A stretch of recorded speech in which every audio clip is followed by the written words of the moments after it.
ቅሬታ የቀረበባቸው የአትሌት ገለቴ ቡርቃ የቀድሞ ባለቤት አቶ ታደለ ገብረመድህን በቅርቡ በሰይፉ ኦን ኢቢኤስ ላይ በመቅረብ ምላሽ ይሰጣሉ እያሉ ባሉበት ወቅት ቁጥጥር ስር መዋላቸው በትላንትና ዕለት ተሰምቶ ነበር። አትሌት ገለቴ ቡርቃ ለ20 ዓመት ያፈራሁት ሀብት በባለቤቴ ተዘርፌያለሁ፣ ፍርድ ቤት እስከ ሰበር ድረስ ለእርሱ ነው የፈረደው፣ የኢትዮጵያ ሕዝብና መንግስት ይፍረደኝ በሚል ሚዲያ የከሰሰችው የቀድሞ ባለቤቷ በአዲስ አበባ ፖሊስ በቁጥጥር ስር በትላንትናው ዕለት ውሏል ተብሎ ነበር። ይህ ኢትዮ ኢንፎ ነው። የአትሌቷ የቀድሞ ባለቤት አቶ ታደለ ገብረመድህን አዲስ አበባ ውስጥ በቁጥጥር ስር መዋላቸውና በተደረገ መፈተሻ አቶ ታደለ ገብረመድህን ሽጉጥ እንደተገኘባቸው ተነግሯል። ተገኘ የተባለው ሽጉጥ ህጋዊ ፍቃድ ያለው ነው ተብሎም ነበር። እንደ ቲክቫ ዘገባ ደግሞ የአዲስ አበባ ፖሊስ አቶ ታደለ ገብረመድህን በቁጥጥር ስር አልዋሉም፣ እኔም አላዋልኳቸውም ብለዋል። ገለቴ ቡርቃ የቀድሞ ባለቤት በፖሊስ ቁጥጥር ስር አይደለም ሲል ነው የአዲስ አበባ ፖሊስ ያስታወቀው።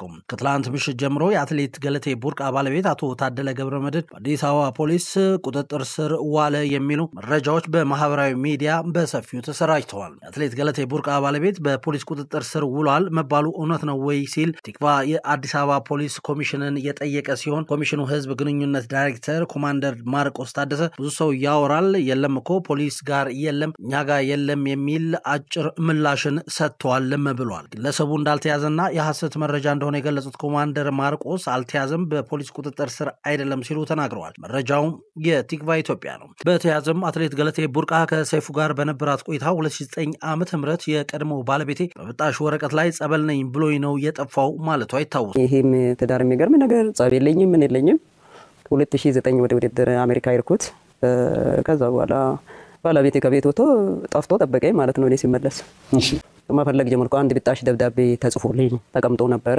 ጸበል ይጃለው የሚል የተጋባ ነው በፕሮቴስታንት እምነት ነው በሙሉ ወንጌል እንዴት ጸበል ሊሄድ ቻለ የሚል ጥያቄ ነበረ።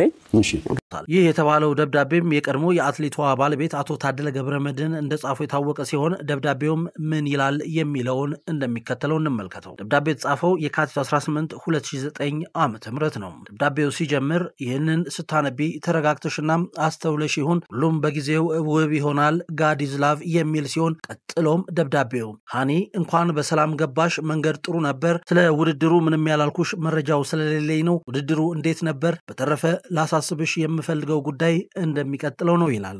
ይኸውም ላልተወሰነ ጊዜ ወደ ጸበል ሄጃለሁ፣ በመሆኑም የሚሄድበት ቦታ ስልክ ላይ ስራ ይችላል፣ ከሰራልኝ እደውላለሁ፣ ካልሆነ ግን ምንም አያሳስብሽ፣ ይህንን መንገድ የመረጥኩት ለራሴ ጤንነት ስል ነው፣ መረጋጋት ስለምፈልግ ነው፣ ምክንያቱም ውስጤ ሰላም አይሰማውም፣ ምናልባትም ይህንን ሳረግ ለውጥ አገኝ ይሆናል ብዬ ስላመንኩ ነው፣ ይህንን ውሳኔም በመወሰኔ በጣም አዝኛለሁ፣ ባይሆን ደስ ይለኝ ነበር፣ ግን ለሁለታችንም ሰላም ሲባል መሆን አለበት ብዬ አምኜበታለሁ። ስለዚህ ራስሽን አረጋግተሽ ስራሽን ቀጢ ወይም ስሪ፣ ምክንያቱም የሰው ልጅ በምድር ላይ በደስታውም በሰላም ብሎም ጥሩና መልካም ነገር አድርጎ ማለፍ አለበት። ይህንን ውሳኔ የወሰንኩት ለሁለታችንም ደህንነት ስል ነው። የሚቀጥለው እስኪሆን ድረስ ሰላሙን ሁሉ እመኝልሻለሁ፣ ታደለ ነኝ፣ ቻው ይላል ከማይነበብ ፊርማ ጋር።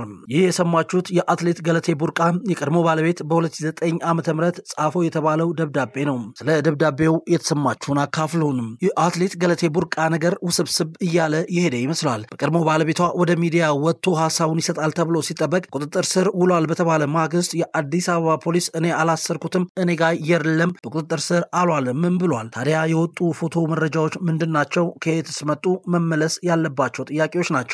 አቶ ታደለ ገብረመድህን የሚናገረው ነገር ካለ ይናገር፣ እድሉ ይሰጠው የሚሉ ድምጾች ከዚህም ከዛም እየተሰሙ የተለያዩ ግለሰቦችም አትሌቷ ጉዳይ እርሷ ለሚዲያ እንዳወራችሁ ብቻ አይደለም ሲሉ በቪዲዮና በቃለ ምልልስ ብቅ ብለዋል። እውነታው ምንድነው? ሰዎች ስለ ታደለ ገብረመድህን ምን እያሉ ነው? የሚቀጥለውን በሚቀጥለው በዝርዝር እንመለከተዋለን። እስከዛው ግን ሐሳብና አስተያየታችሁ አይለየን። አድማጭ ተመልካቾቻችን ኢትዮ ኢንፎን ነው እየተከታተላችሁ ነው ያላችሁት። ይህንን ከ783 ሺህ በላይ ሰብስክራይበር ያለውን ዩቲዩብ ቻናላችንን ሰብስክራይብ በማድረግ የደውል ምልክቷን በመጫን የዕለቱ የምንለቃቸው አዳዲስ መረጃዎች እንዲደርሳችሁ አድርጉ።